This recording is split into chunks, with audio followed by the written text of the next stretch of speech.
तो फ्रेंड्स, आप सब लोगों का स्वागत है मेरे YouTube चैनल में। मैं हूं डॉक्टर अर्पणा और मैं शेयर करती हूं आप लोगों के साथ कुछ हेल्थ टिप्स। साथ ही हम बात करते हैं कुछ बीमारियों के बारे में, कैसे उनके सिम्टम्स के साथ डील किया जाए और होम्योपैथी कैसे आपको मदद कर सकती है। तो दोस्तों, आज हम बात करेंगे टिनिटस के बारे में। टिनिटस यानी कानों में जो आवाज़ें आती हैं, जैसे रिंगिंग, बजिंग, हिसिंग, इस तरह की जो आवाज़ें आती हैं, इसके बारे में आज हम बात करेंगे।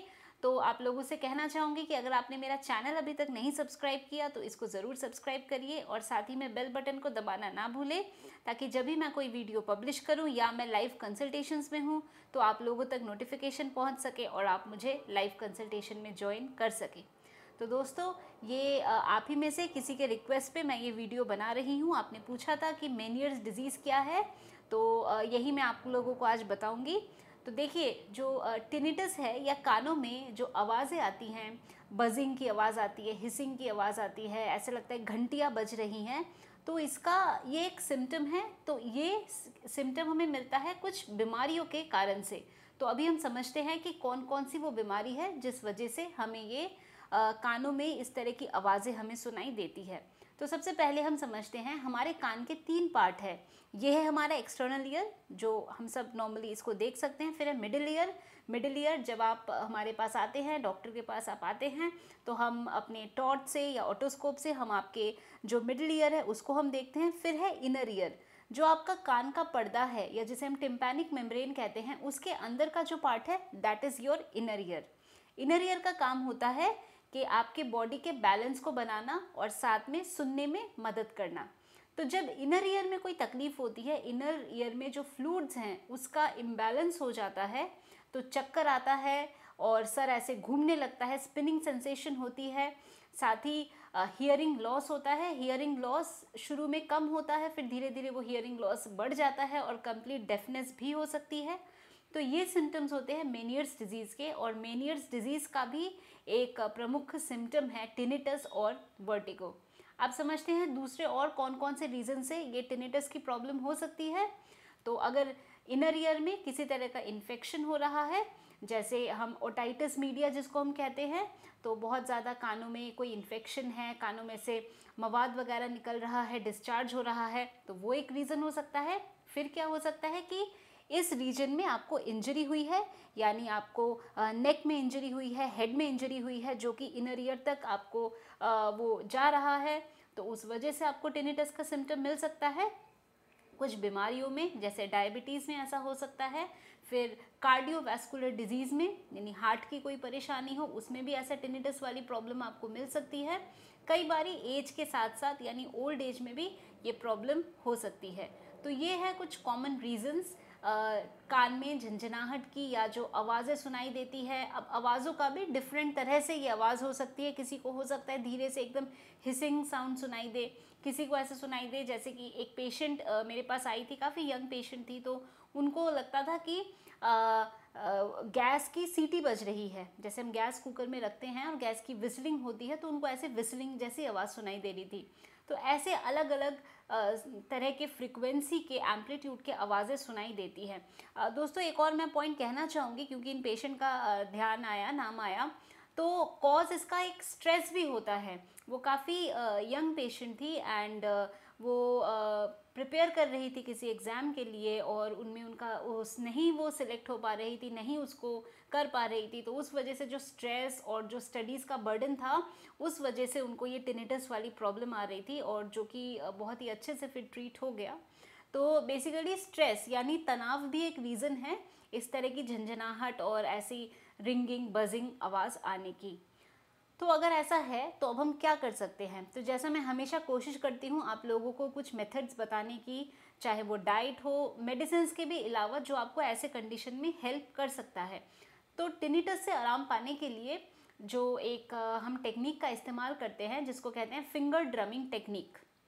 तो ये फिंगर ड्रमिंग टेक्निक क्या है, तो इसके बारे में मैं आप लोगों को डिस्क्रिप्शन बॉक्स में मैं एक लिंक दे दूंगी। तो वो भी मैंने ही वीडियो बनाया है जिसमें मैंने फिंगर ड्रमिंग टेक्निक के बारे में एक्सप्लेन किया है। तो आप वो ज़रूर उस टेक्निक को वहाँ से देख सकते हैं और इसको कर सकते हैं।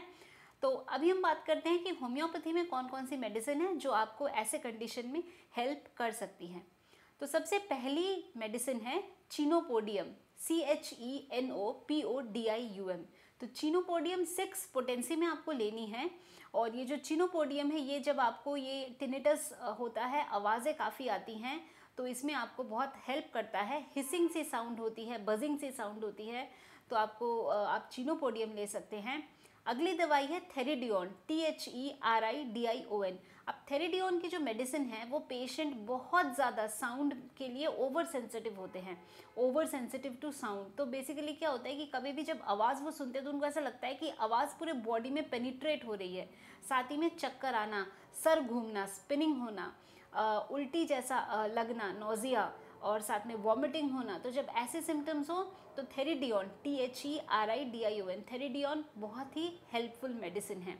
फिर एक दवाई है चिनिनम सल्फ, CHININUMSULPH। तो ये चिनिनम सल्फ भी बहुत उपयोगी है। चिनिनम सल्फ 30 में ले सकते हैं। जो ये हिजिंग बजिंग जैसी साउंड होती है, थोड़ी सी हाई फ्रिक्वेंसी की होती है, तो आप चिनिनम सल्फ दे सकते हैं। अब जैसे मैंने बताया था कि कानों में अगर किसी तरह का इन्फेक्शन है, यानी ओटाइटिस मीडिया वगैरह है, कानों में से मवाद आ रहा है, डिस्चार्ज हो रहा है, कान पक रहे हैं, तो ऐसे केस में हेपरसल्फ, HEPARSULPH, तो हेपरसल्फ 30 में दिया जाता है, जो कि बहुत ही हेल्पफुल है। कभी अगर ऐसा हो कि आपको कोई बीमारी हुई है और बीमारी की वजह से बहुत ज़्यादा वीकनेस हो गई है, शरीर आपका वीक हो गया है, आपके बॉडी में से काफ़ी सारा ब्लड लॉस हुआ है और काफ़ी फ्लूइड लॉस हम जिसे कहते हैं, तो वो स्वेट हो सकता है, ब्लड हो सकता है, डायरिया के फॉर्म में बॉडी से फ्लूइड निकल सकता है। तो किसी वीकनेस के बाद अगर हुई है और तब आपको कानों में ऐसी आवाज़ सुनाई दे, तो उस केस में चाइना बहुत अच्छी दवाई है, CHINA। चाइना 30 में भी दे सकते हैं, 200 में भी दे सकते हैं, वो डिपेंड करेगा थोड़े आपके सिम्टम्स के ऊपर और आपके एज के ऊपर, तो ये सारे फैक्टर्स पे भी वो डिपेंड करता है। तो दोस्तों ये थी कुछ होम्योपैथी की दवाइयाँ। पर जैसे मैंने कॉजेज़ में आप लोगों को बताया कि टिनिटस का कॉज या तो हो सकता है कोई बहुत ही सुपरफिशियल कॉज हो, या हो सकता है कि कोई डीप कॉज हो, ब्रेन वगैरह की कोई ट्यूमर हो, ऐसा भी हो सकता है। तो इसीलिए प्रॉपर इन्वेस्टिगेशन, किसी भी केस में प्रॉपर इन्वेस्टिगेशन की ज़रूरत होती है। बट आपको डिजीज़ के बारे में पता होना चाहिए। जो मेरा मकसद है कि मैं कोशिश करती हूँ आप लोगों के साथ मेडिकल इन्फॉर्मेशन शेयर करूँ, आप लोगों को बीमारियों के बारे में बताऊँ, और साथ में कुछ होम्योपैथिक मेडिसिन और एज अ जनरल हम क्या क्या मेजर्स हम ले सकते हैं। तो आशा करती हूँ ये जो मैंने इन्फॉर्मेशन आप लोगों के साथ शेयर की है आपको अच्छा लगा है, तो इसको ज़रूर लाइक करिए, इसको शेयर करिए अपने फैमिली, अपने फ्रेंड्स के साथ। साथ ही अगर आप चाहते हैं किसी तरह की होम्योपैथिक मेडिसिन के बारे में आप दवाई लेना चाहते हैं, तो आप कमेंट सेक्शन में लिख के मुझे बता सकते हैं। आप मेरे लाइव कंसल्टेशन में मेरे साथ जुड़ सकते हैं। और काफ़ी लोग जैसे अपॉइंटमेंट के लिए पूछते हैं, तो मैं आप लोगों को एक बारी फिर बता दूं, जो मेरा वेबसाइट है drarpana.com, वहाँ से आप अपॉइंटमेंट बुक कर सकते हैं अगर आप पर्सनल अपॉइंटमेंट चाहते हैं।